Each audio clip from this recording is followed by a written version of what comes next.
Bab 4. Mas Dendi mengawali ucapan dengan memperkenalkan Nia. Wanita itu menyedekapkan tangan dan mengangguk. Namun tatapannya tak mengarah pada kami. Aku mulai menyadari satu hal lagi setelah kusambungkan dengan realitas saat dia memberi salam. Apa dia... entahlah. Sebelum suamiku melanjutkan ucapan, ibu datang membawa nampan berisi minuman dan sepiring gorengan. Setelah menyajikan, beliau duduk mengapitku. Sepertinya kedua orang itu kehausan sebab Mas Dendi langsung meraih minuman. Namun istrinya tak melakukan hal sama. Hanya saja mataku jadi lebar saat ayah Raka mengambilkan bisa-bisanya mereka bermesraan di hadapanku. Tapi emosi yang akan bangkit jadi tertahan sebab melihat tangan wanita itu salah meraih gelas. Lalu Mas Dendi meletakkannya pada tangannya. Barulah ia minum. Berarti dugaanku benar, wanita itu buta.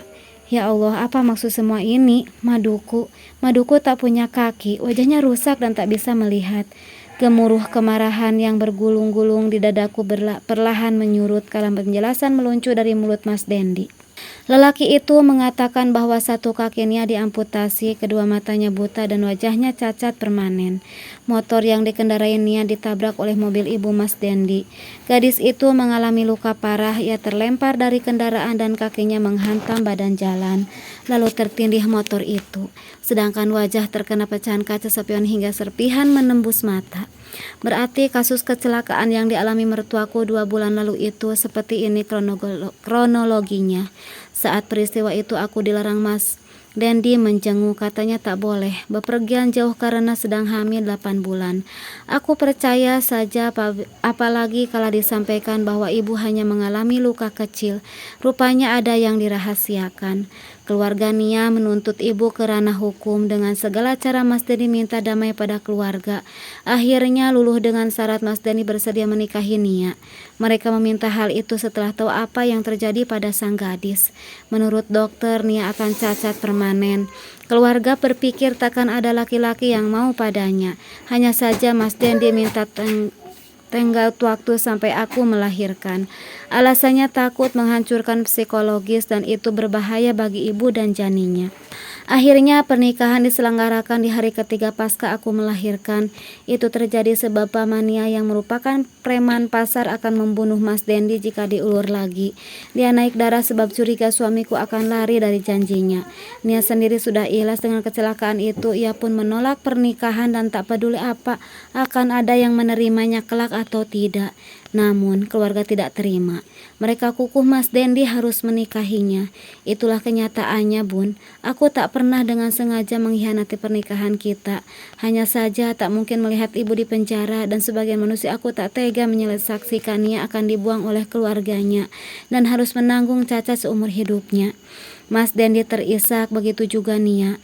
Sedangkan ayah terdengar menghela napas dalam berkali-kali, sementara ibu mengertakkan genggamannya padaku. Kalau Mbak tak rela, saya tak apa diceraikan sekarang juga. Saya sudah berulang kali bilang pada paman untuk tak memaksa, tapi beliau malah memukul tiap saya bicara. Katanya ia takut saya tak ada jodoh dan akan mempermalukan dan menyusahkannya seumur hidup.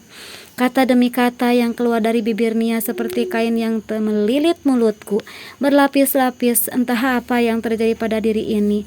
Tak satu bantahan atau sanggahan seperti yang selalu terucap kala berhadapan dengan Mas Dendi. Mas Dendi minta bicara 4 mata saja denganku. Ayah dan ibu mempersilakan, sementara Nia akan menunggu di ruang tamu. Ia menuntunku setelah Raka diambil ibu. Sesampainya di sana, kami duduk bersisian di tepi ranjang. Untuk beberapa saat hanya isakan yang terdengar di ruangan. Mas Dendi merengkuh tubuhku, ia mengusap punggung dan mengecup puncak kepala berulang-ulang. Saat ini aku tak tahu apakah harus membenci atau merelakan keadaan ini. Dalam dekapannya hati yang keras ini luluh lantak. Amarah yang menggelegak itu ternyata bukan karena kebencian, tapi lebih sebab cinta terdalam. Aku tak mungkin dan tak bisa kehilangan Mas Dendi. Dendi. Namun ikhlas itu belum juga terpatri. Mas Dendi melepas pelukan, ia menggenggam tanganku dan menciuminya. Lalu mata yang sudah menyipit akibat banyak menangis ini jadi melebar kala lelaki itu berlutut di hadapan. Cintaku padamu tak pernah berubah, bahkan selalu bertambah. Aku tak pernah terpikir mengkhianatinya. Kau boleh membenciku, tapi jangan meninggalkanku.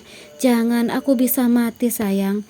Mas Dendi memeluk lututku, ia menelungkapkan wajah di atasnya. Lelaki itu menangis kembali di sana.